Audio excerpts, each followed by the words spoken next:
Representative Wheeler.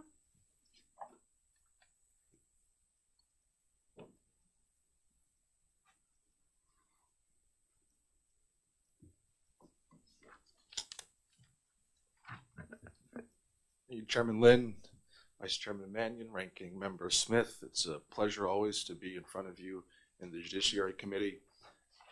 For the record, my name is Representative Jonah O'Ryan Wheeler, and I represent the towns of Peterborough and Sharon, and I'm here as a co-sponsor in support of this legislation, which I think has been reasonably gone over, so I'll just reaffirm that people who are violated by the federal government when it comes to state law should have the right to hear their case, whether it be along one of those violations in state court.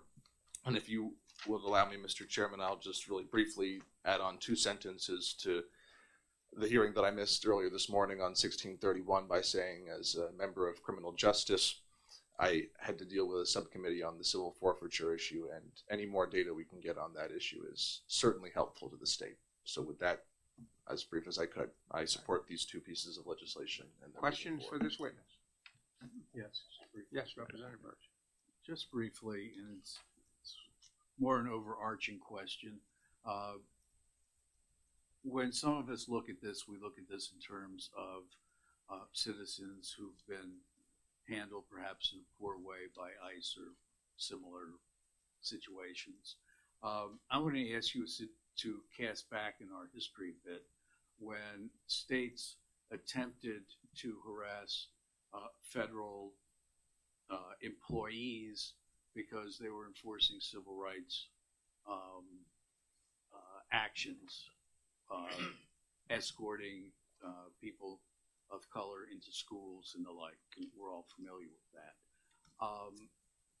Would you support, if that were the context, this bill, which would allow state courts to block, harass, or otherwise entertain suits against federal marshals who are in fact carrying out federal law? I think that citizen has the right to sue in court, and if it's a federal marshal blocking them in any way whatsoever, that they have a right to a hearing, and the judge will determine whether or not that federal marshal was acting lawfully or not. Just one quick follow-up to that. Go ahead. Just to clarify, citizens already have, is it your understanding? In federal court. Citizens already have a right In under federal the court. Federal Tort Claims Act, so the suits in federal court and the like. We're only talking about, perhaps as one representative suggested, a second bite of the apple. You understand that? I understand that people have a right to remuneration in federal court, and this would give them the right in state court. Other questions? Seeing none, thank you very much, Representative Wheeler. Right. Is there anyone else who wishes to be heard on House Bill 1634?